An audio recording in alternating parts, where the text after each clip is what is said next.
Amen. Est-ce qu'on pourrait applaudir la présence de notre Dieu? Amen. Amen. Merci à ça, merci à toute l'équipe. Alléluia. Merci pour ces magnifiques chants. Amen. Comme je disais en introduction tout à l'heure, avant de commencer la réunion, Pasteur Alain est à Gap pour, il me semble, une semaine pour le travail. Et donc ce soir, j'ai la responsabilité et on va dire le privilège d'apporter la parole de Dieu. C'est une grâce. Amen. Et à chaque fois que je cherche la face de Dieu pour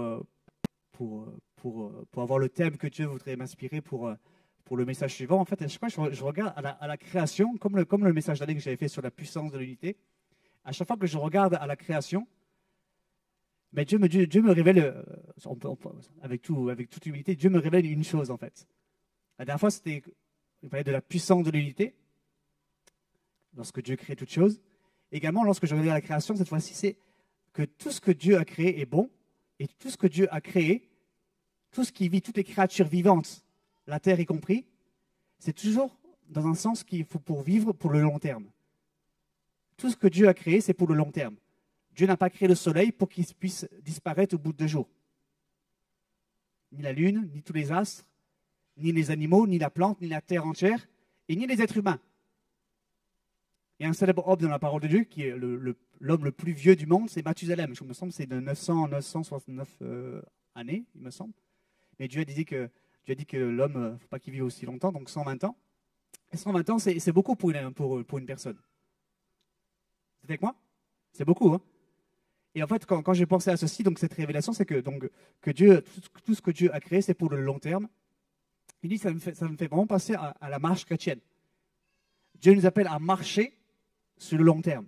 Lorsque Jésus dira que je suis la porte en parlant de lui-même, je suis la porte de la bergerie, il dira également que large et spacieux est le chemin qui mène à la perdition, mais étroit et resserré est le chemin qui mène à la vie. Et lorsqu'on réfléchit à ces paroles que Jésus donne, trop souvent les chrétiens, moi y compris, on accepte que la porte c'est Jésus, on accepte même le chemin resserré et étroit, mais souvent on ne réalise pas que derrière cette porte, qui est le nom de Jésus, on emprunte ce chemin, que ce chemin étroit et resserré, d'obéissance, de persévérance et de résilience, en fait ce chemin, il est long. On oublie souvent que la marche chrétienne, c'est long. Et tout ce que Dieu a créé, c'est pour le long terme. Mais également, la marche chrétienne, c'est pour le long terme, pour ne pas dire la vie éternelle.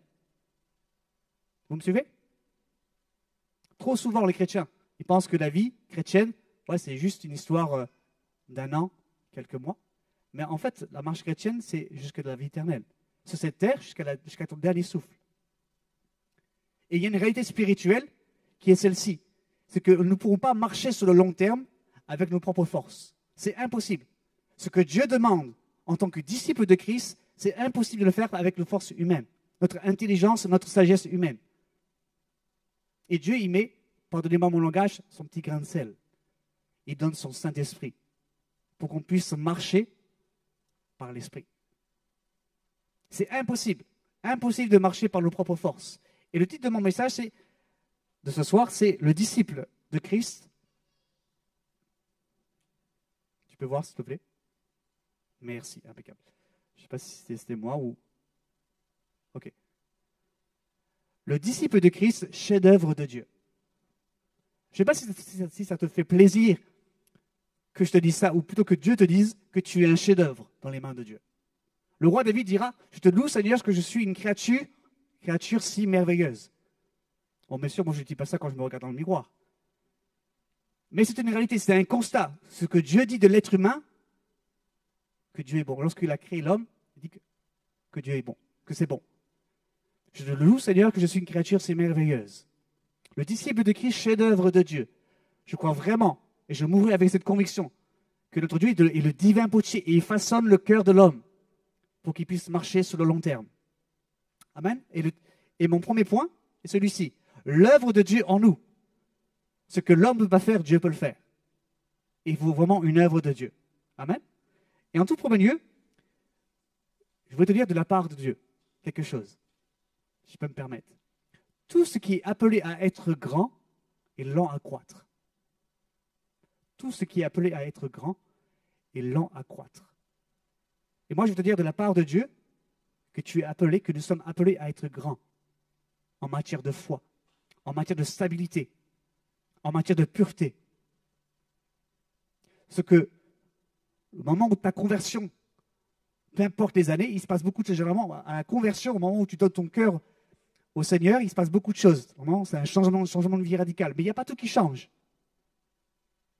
Et peu importe la vitesse dont tu grandis spirituellement, mais sache que tu es lent à croître parce que tu es appelé à être grand. Et que personne ne te juge sur la manière dont tu grandis spirituellement. Chaque personne est unique. Dieu est unique et les êtres humains aussi sont uniques. Et tu es appelé à être grand, même si tu es lent à croître. Dieu, le Seigneur Jésus n'a jamais été attiré par les foules. Vous savez ce qui t'a attiré? C'est par l'œuvre du Saint-Esprit dans nos cœurs. L'œuvre du Saint-Esprit dans nos cœurs est une des choses les plus importantes dans le cœur de Dieu. Comment mon enfant, comment ma fille, comment mon fils, il grandit. Ma fille, dans quelques semaines, elle a 1 an. Et tous les jours, on regarde comment les évolutions. Et je crois que c'est la même chose du cœur de père. Il regarde l'évolution. Et il ne pointera jamais quelqu'un du poing du doigt et tu n'as pas assez grandi, tu n'as pas grandi assez vite. Regarde ton frère, regarde ta sœur. Jamais il fera ça.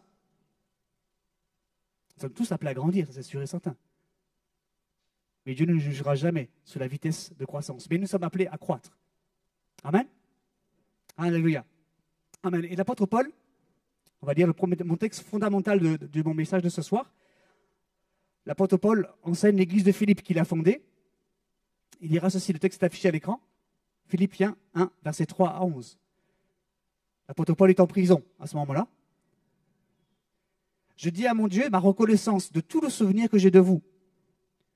Dans toutes mes prières pour vous tous, je ne cesse d'exprimer ma joie à cause de la part que vous prenez à l'Évangile, depuis le premier jour jusqu'à maintenant. Je suis persuadé que celui qui a commencé en vous cette bonne œuvre la poursuivra jusqu'à son terme, jusqu'au jour de Jésus-Christ. Il est juste que je pense cela de vous tous, parce que je vous porte dans mon cœur, vous qui participiez tous à la même grâce que moi, aussi bien dans ma détention que dans la défense et l'affermissement de l'Évangile. En effet, Dieu m'est témoin que je vous chéris tous avec la tendresse de Jésus-Christ. Et voici ce que je demande dans mes prières. C'est que votre amour augmente de plus en plus en connaissance et en pleine intelligence, pour que vous puissiez discerner ce qui est essentiel. Ainsi, vous serez purs et irréprochables pour le jour de Christ, remplis du fruit de justice qui vient par Jésus-Christ à la gloire et à la louange de Dieu. Est-ce qu'on peut dire Amen à la parole de Dieu? Amen. Beaucoup de choses à dire, mais j'aurais juste une chose principale à dire sur le verset 6 et le verset 10 de ce passage. Je vous lis juste le verset 6. Je suis persuadé que celui qui a commencé en vous cette bonne œuvre la poursuivra jusqu'à son terme, jusqu'au retour de Jésus-Christ.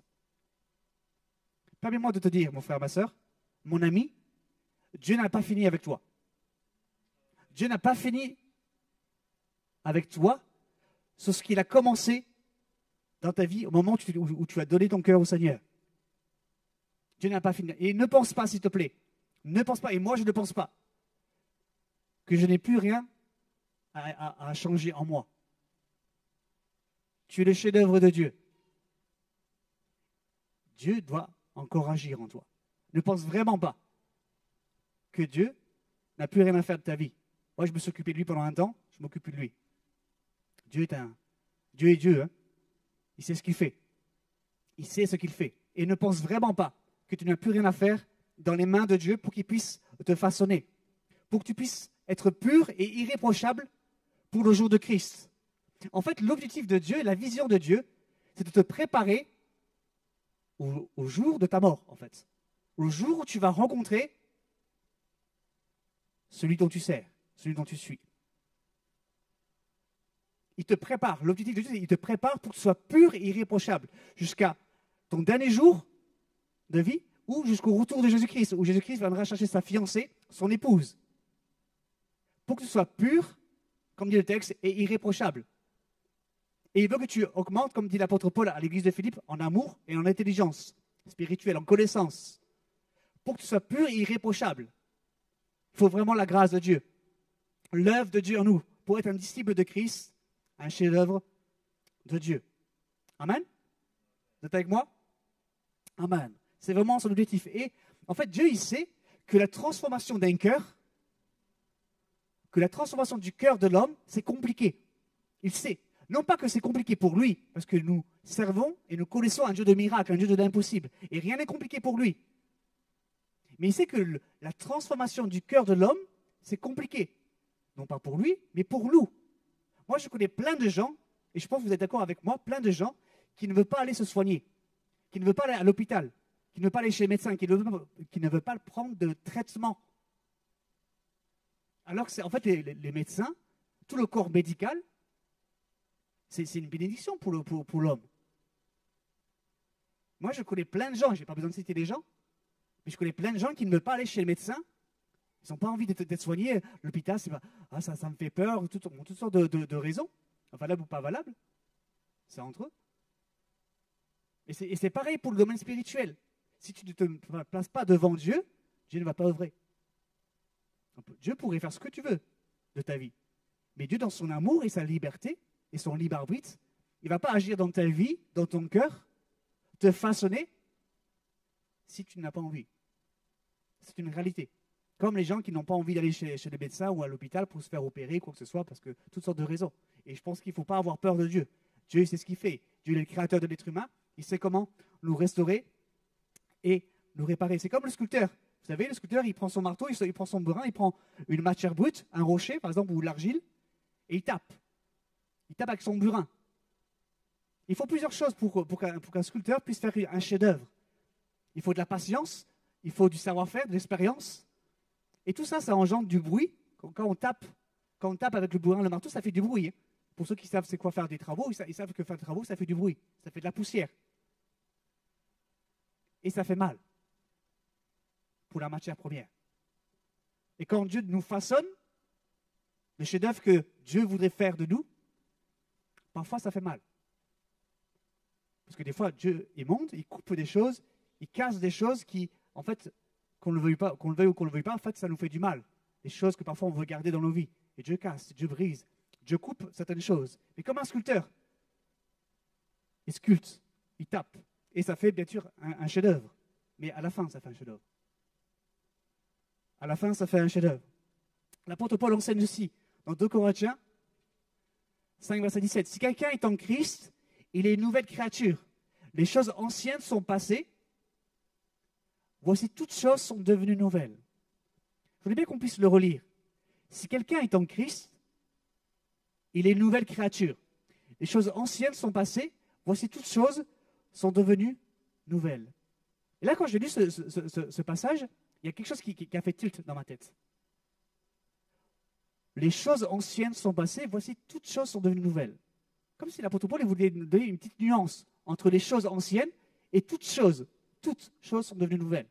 Moi, je crois vraiment que lorsqu'on se convertit, lorsqu'on s'approche avec sincérité dans le royaume de Dieu, qu'on arrive au pied du Maître, les choses anciennes sont passées. Mais la question, elle est vraiment essentielle à se poser à soi-même. Est-ce que toutes choses sont devenues nouvelles dans ma vie? Depuis que les choses anciennes sont passées, avant je n'allais pas à l'église, avant je ne priais pas, avant je ne lisais pas la parole de Dieu. Maintenant je fais ça, oui, il y a des choses nouvelles, mais est-ce qu'il y a toutes choses nouvelles dans ta vie? Est-ce qu'il n'y a pas encore des choses de ton passé qui sont encore là? Moi je connais malheureusement des personnes, pas forcément dans cette église, qui arrivent dans le royaume de Dieu, ils se convertissent, ils font vraiment, je pense, une véritable nouvelle naissance, comme dit la parole de Dieu, mais il y a encore tous les travers de la vie passée qui sont encore là.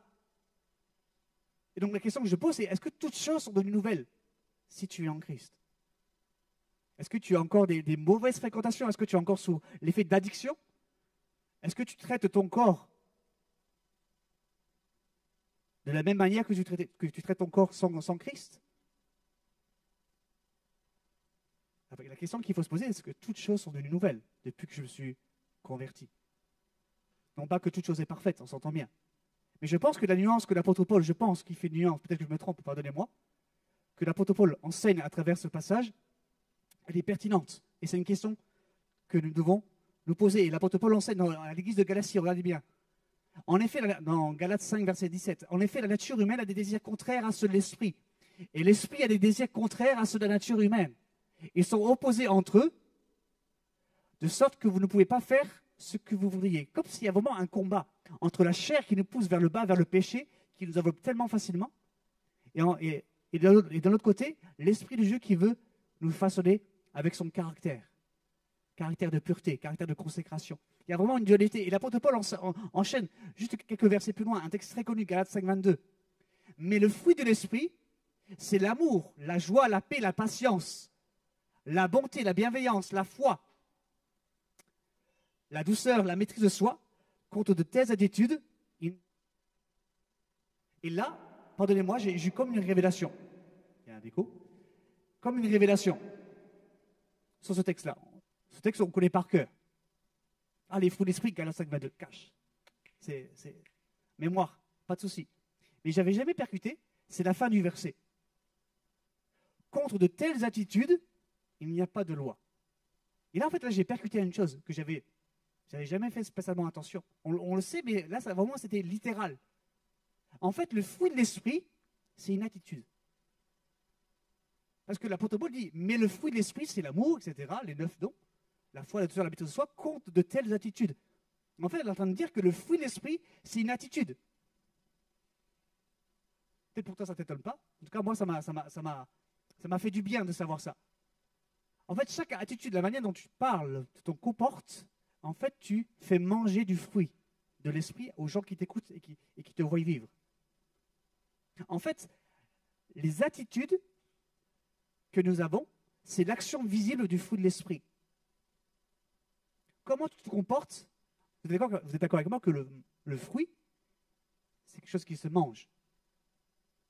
Donc la question qu'on doit se poser, et moi je la pose en premier, qu'est-ce qu'on fait manger aux gens qui nous entourent? Fait-on manger de l'amour, de la paix, de la maîtrise de soi? Là, pas plus tard que cette semaine, Dieu m'a convaincu de pécher. J'étais à mon travail, et pas besoin de rentrer dans les détails, mais en fait, de par les responsabilités que j'ai à mon travail, en fait, il se passait des choses, et en fait, c'est pas normal, en fait. Et du coup, en fait, je râle. Je râle. Je râle des fois par rapport à mes responsables, à mon boss. Je dis, non, il se passe ça, c'est pas normal. Et cette semaine, une de mes responsables, elle me dit, mais t'arrêtes pas de râler.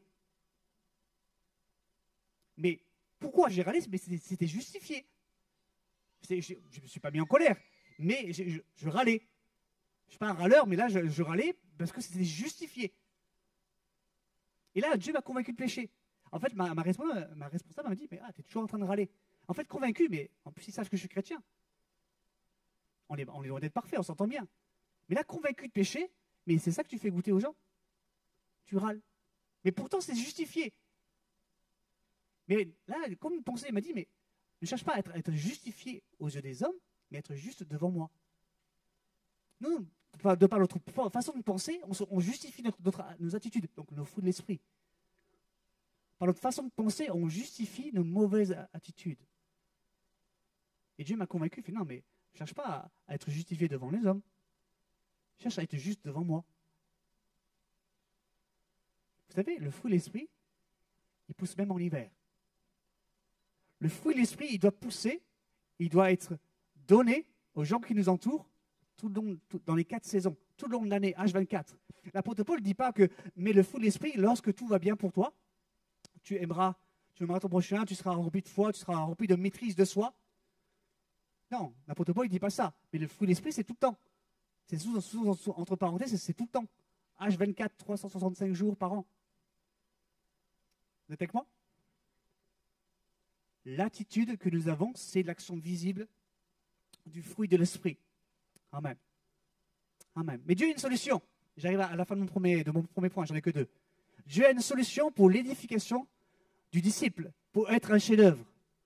Dieu a vraiment une solution. Dieu ne nous a pas laissé de côté, débrouille-toi dans ce monde souillé qui va à l'inverse des valeurs de mon royaume. Non, Dieu sait ce qu'il fait. Toujours l'apôtre Paul. Il enseigne à un jeune pasteur, Timothée, à l'église d'Éphèse. Il dira ceci, 2 Timothée 3, versets 16 à 17. Un verset hyper connu.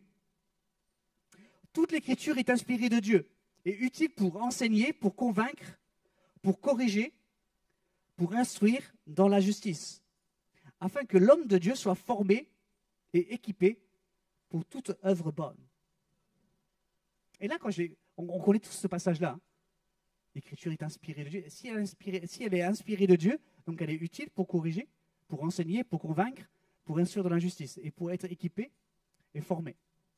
Et en fait, là, j'ai percuté lorsque j'ai lu ce texte. J'ai dit, mais en fait, l'apôtre Paul, en fait, c'est comme s'il donnait une allusion, en fait, comme quoi que lorsqu'il donne cette parole à Timothée, mais en fait, je ne donne pas cette parole pour ton église à Éphèse. Je la donne pour toi, en premier lieu. Bien sûr que la parole de Dieu, là, je suis en train de prêcher la parole de Dieu, donc elle instruit, elle enseigne. Mais l'apôtre Paul, dans la vision, il me semble, lorsqu'il parle à Timothée, il me dit, mais en fait, c'est d'abord pour toi, pour que tu sois un homme de Dieu, qui soit formé, équipé. Donc, toute l'écriture elle est inspirée de Dieu, donc nourris-toi pour être enseigné, pour être convaincu, pour convaincre, pour corriger, pour instruire dans la justice de Dieu pour toi, afin que l'homme de Dieu soit formé, équipé pour toute œuvre bonne. Donc si tu veux vraiment être un disciple de Christ, un chef-d'œuvre de Dieu, mange la parole de Dieu, car elle est inspirée de Dieu. Mange-la. Et l'œuvre du Saint-Esprit en toi va te façonner. Va façonner ton attitude, ton caractère, donc le fruit de l'Esprit. Amen. Amen. Deuxième chose, dans 1 Corinthiens, donc toujours l'apôtre Paul, recherchez l'amour, inspiré aux dons spirituels, mais surtout à la prophétie. En effet, celui qui parle en langue ne parle pas aux hommes, mais à Dieu, car personne ne le comprend, et c'est en esprit qu'il dit des paroles mystérieuses. Celui qui prophétise, au contraire, parle aux hommes, les édifie, les encourage, les réconforte. Et retenez bien ça, le verset 4. Celui qui parle en langue, il s'édifie lui-même, alors que celui qui prophétise édifie l'Église. Celui qui parle en langue, il s'édifie lui-même. Alors là, je vais bien articuler. Je sais que je parle un peu trop vite. Et je vais le dire haut et fort. C'est une pure folie de croire que tu n'as pas besoin du Saint-Esprit dans ta vie. C'est une pure folie de croire que tu n'as pas besoin du baptême du Saint-Esprit dans ta vie. Ce n'est pas ça qui sauve. Mais si Dieu l'a voulu dans l'Église primitive, je crois vraiment qu'il la veut encore au XXIe siècle. Et là, je vais faire un peu mon théologien, pardonnez-moi. Mais le mot grec est utilisé pour le mot édifier, donc celui qui parle en langue, il s'édifie lui-même. C'est le mot oikodomeo, excusez-moi l'expression. En fait, ça veut dire quoi? En grec, ça veut dire bâtir une maison, ériger un immeuble, bâtir des fondations, remettre en état, rebâtir, réparer. Ça veut dire fonder, ça veut dire établir, ça veut dire encourager la croissance de la sagesse chrétienne. C'est encourager l'affection aux choses du royaume de Dieu. Ça veut dire encourager la grâce, encourager la vertu, encourager la sainteté, encourager la bénédiction, et c'est croître de la sagesse et la piété. Donc édifier, le fait de parler en langue, tu l'édifies. En fait, tu bâtis ta maison spirituelle en toi. Combien c'est une pure folie de croire qu'on n'a pas besoin de parler en langue. D'ailleurs, l'apôtre Paul est clair sur ça. Il faut le faire avec sagesse dans l'Église. Vous êtes avec moi? C'est une pure folie. Comment être un disciple de Christ, un chef-d'œuvre de Dieu? Nourris-toi de la parole de Dieu. Cherche le baptême du Saint-Esprit si tu ne l'es pas encore. Si tu l'es, parle en langue. L'apôtre Paul dira que je parle en langue plus que vous tous. Je crois vraiment que c'est un bon moyen. Et pardonnez-moi, je vais peut-être vulgariser la chose, c'est un bon outil. C'est un magnifique don, le don de parler en langue. Car ça bâtit une maison spirituelle en nous.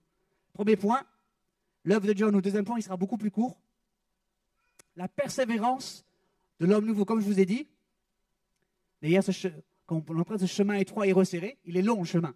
Il faut vraiment de la persévérance. J'ai lu un article, une histoire vraie, hein, d'un Américain qui vit dans la ville de Détroit, qui, pour aller travailler chaque jour à son travail, il parcourait 33 km à pied. 33 km à pied. Il revenait chez lui chaque jour à 4 heures du matin. Il partait vers les coups de 7 heures ou de 8 heures. Et il revenait tous les jours à 4 heures du matin. Et il repartait à chaque fois.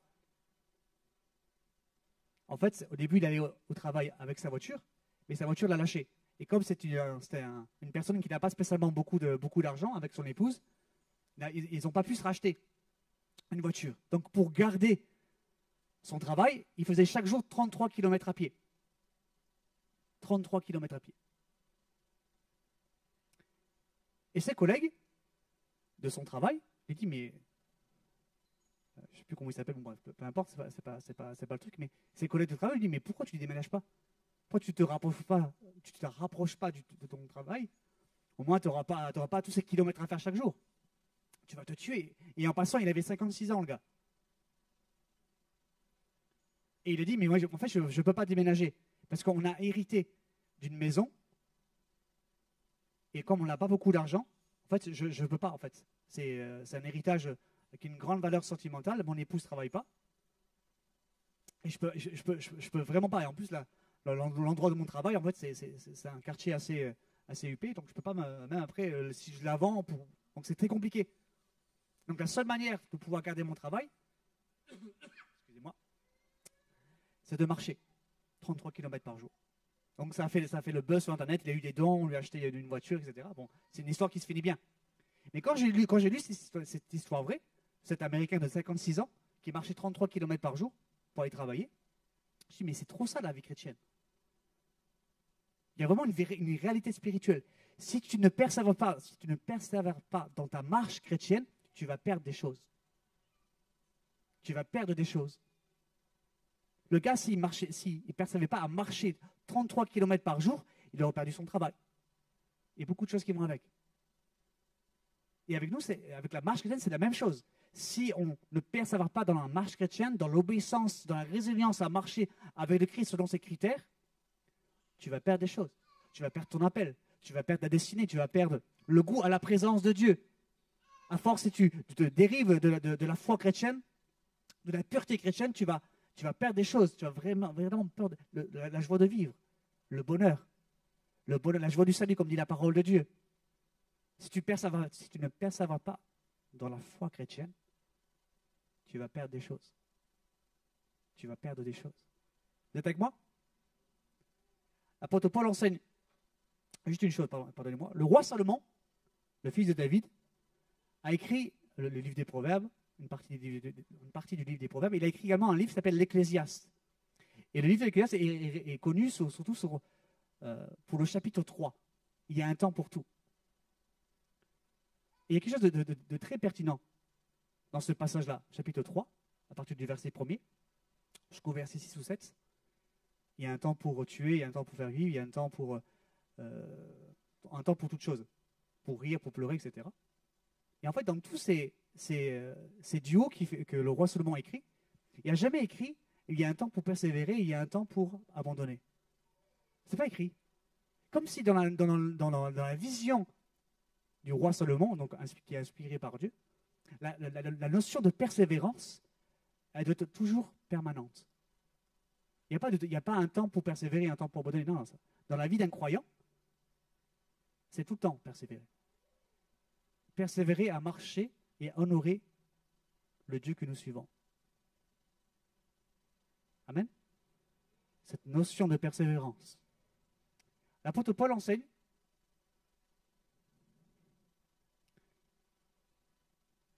il fortifie l'esprit des disciples, les encourageait à persévérer dans la foi. Et il disait, c'est à travers beaucoup de difficultés qu'il faut entrer dans le royaume de Dieu. Donc là, c'est l'apôtre Paul qui revient après son premier voyage missionnaire et il refait un détour vers les églises qu'il a fondées. Et il dit ceci, il fortifie l'esprit des disciples et les encourageait à persévérer dans la foi. Il disait, c'est à travers beaucoup de difficultés qu'il nous faut entrer dans le royaume de Dieu. C'est avec beaucoup de difficultés. Vous savez, comme le sculpteur, je prenais l'image du sculpteur qui, avec son marteau et son burin, il y avait comme un label à la fin du chef-d'œuvre. Et je crois vraiment que le label qui est écrit sur le disciple de Christ, il vivra par la foi. Car il est écrit, le juste vivra par la foi. Et il marchera avec persévérance, car Jésus dira, c'est celui qui persévérera jusqu'à la fin qui sera sauvé. Il y a vraiment, je trouve toutes sortes de labels. Il sera saint, car mon nom est saint, etc. Toutes sortes de choses. Je crois vraiment que celui qui est le divin potier, celui qui nous sculpte, lui demande un label. Et mon dernier texte sera ceci. J'arrive à la fin de mon message. Si les musiciens peuvent venir, s'il vous plaît. Sam.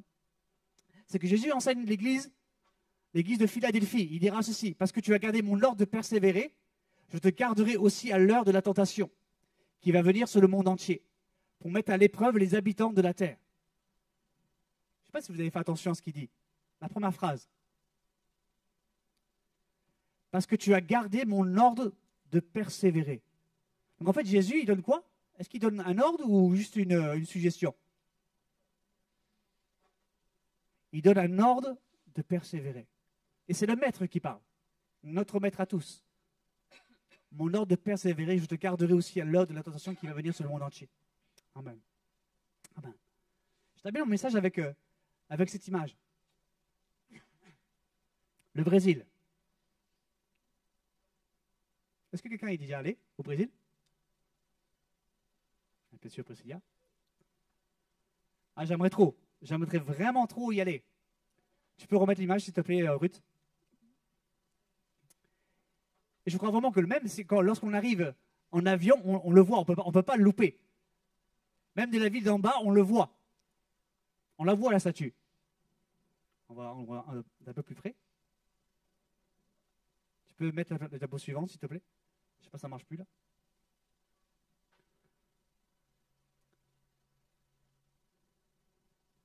Yes.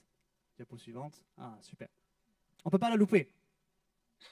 Et il y a quelques temps de ça, j'ai vu une autre photo. Une autre photo. Tu peux l'afficher, s'il te plaît? La photo suivante. Celle-ci. Celle-ci, c'est en Italie, dans la ville de Fruto-Oso. Tu peux mettre la suivante, s'il te plaît? Et lorsque j'ai vu ces photos, ça m'a fait le titre. Comme un parallèle. La première, c'est de Rio de Janeiro. Avant toute chose, c'est quoi les points communs qu'il y a entre les deux endroits? Les bras ouverts, exactement. Et bien sûr, c'est la même personne. C'est cette statuette qui représente Jésus. Les bras ouverts. Mais il y a vraiment un point qui est vraiment différent. Qui est vraiment différent. Au-delà du lieu, Brésil, et là c'est en Italie. Lorsque je vois cette image, ces deux images, je pense vraiment à l'état de chrétien. Celui de Rio, c'est comme si on ne peut pas, la statue de Rio, on peut vraiment pas la louper. Et ça représente vraiment le chrétien. On sait que lorsqu'on le voit, lorsqu'on l'écoute, on sait que c'est quelqu'un qui s'appuie sur la foi, qui s'appuie sur son Dieu. On ne peut pas le louper. Et celle d'Italie, c'est aussi un chrétien. Et malheureusement, à travers toutes sortes de circonstances, sa foi en Jésus-Christ, elle est comme enfouie sous l'eau. Il est chrétien.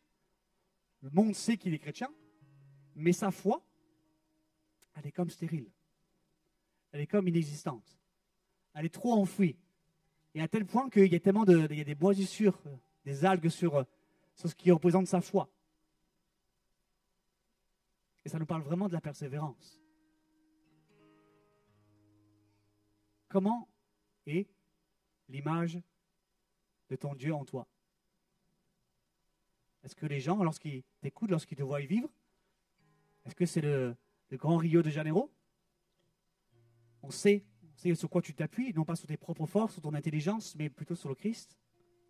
Ou c'est comme cette statue qui est sous l'eau, qui est enfouie? Et je voudrais vraiment prier. Vraiment prier. Vous savez, demandez au pasteur. Mais l'été, il y a beaucoup de gens qui ne persévèrent pas dans la pureté. Il n'y a pas que l'été, en passant. Mais l'été, on passe à deux coches au-dessus. Moi, je n'ai pas envie que mes frères et mes sœurs puissent ne pas persévérer. Ne pas avoir ce label sur ce chef-d'œuvre que tu es, mon frère, ma sœur. Et je voudrais vraiment prier que nous puissions tous être fortifiés, comme dit l'apôtre Paul, et fortifier les esprits, et demander à persévérer dans la foi. Et ce soir, j'ai ce rôle-là, à fortifier les esprits, et à persévérer dans la foi. Quelles circonstances il peut y avoir dans ta vie? Dieu nous appelle à persévérer dans la foi, dans la pureté, dans la consécration, dans la relation avec le Dieu vivant, avec celui qui tient ton souffle, entre ses mains. Est-ce qu'on pourrait juste couper nos fronts? J'ai fini mon message, alors je vais juste prier pendant que le groupe de louange va nous conduire dans un chant qui nous proclame que mon secours est en toi. Si tu sais que tu te sens que tu vas défaillir, que tu vas dévier du chemin étroit et resserré, qui est long, Dieu va te fortifier. Seigneur, je te loue, je te bénis pour ta grâce. Je te loue pour ton œuvre. Seigneur, je veux proclamer, comme ça, à travers ce chant, mon secours est en toi. Je lève les yeux vers toi. C'est toi qui es mon secours. Le secours me vient de l'Éternel, des armées. Et je veux te louer et te bénir. Viens déposer en nous ce label. Je vivrai par la foi. Je vivrai avec persévérance. Je marcherai avec persévérance. Je marcherai avec sainteté, consécration. Je te prie dans ta grâce, viens nous protéger. Délivre-nous du mal, comme dit ta parole. De la tentation. Apprends-nous à marcher droit, à faire un pacte avec nos yeux, à faire un tri dans nos relations. Notre corps a un prix, Seigneur. Le pardon de nos péchés a un prix. C'est ta mort sur la croix, Jésus. Viens purifier. Viens purifier nos cœurs. Viens purifier nos mains. Viens purifier nos pensées, nos oreilles, nos pieds. Apprends-nous à nous tenir droit, à compter uniquement sur ta grâce. Je te prie pour mes frères et mes sœurs et pour moi-même, pour mon foyer, pour mon épouse, pour ma fille. Viens étendre ta bonne main.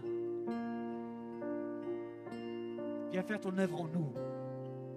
Viens faire le chef-d'œuvre. Viens faire ton œuvre en nous. Dans le nom de Jésus-Christ.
Je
Amen. Reprenons ce refrain.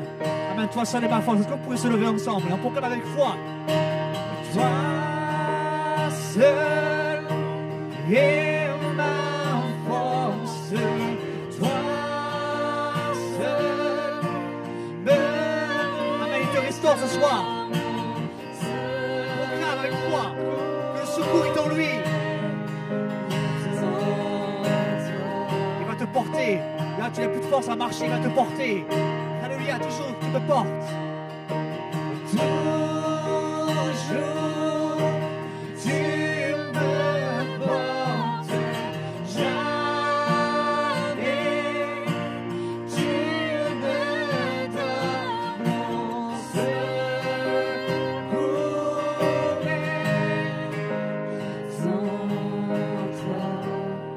Prends ce pont. Alléluia. Amen, ta victoire, ta victoire. Ta victoire, mon espoir, ton chemin. Amen, proclame-le. De ton destin, de ton salut. Mon refuge tout. Amen, ta victoire. Ta victoire, mon espoir, ton chemin. Amen, il trace un chemin nouveau. Là, il y avait le désert. Il y a des rivières qui coulent, alléluia. Encore, la victoire. Ta victoire, mon espoir, ton chemin, mon destin, ton salut, mon refuge, tout est en toi. Ta victoire, mon espoir, ton chemin. Amen, proclame-le pour ta vie, pour ton futur mariage, ton futur foyer. Encore une fois, ta victoire.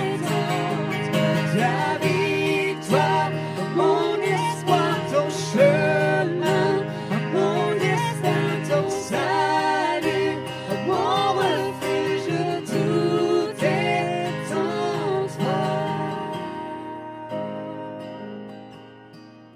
Alléluia. Encore une fois, juste une dernière fois le refrain. Amen. Toi seul. Toi seul. Toi seul me restaure mon seul.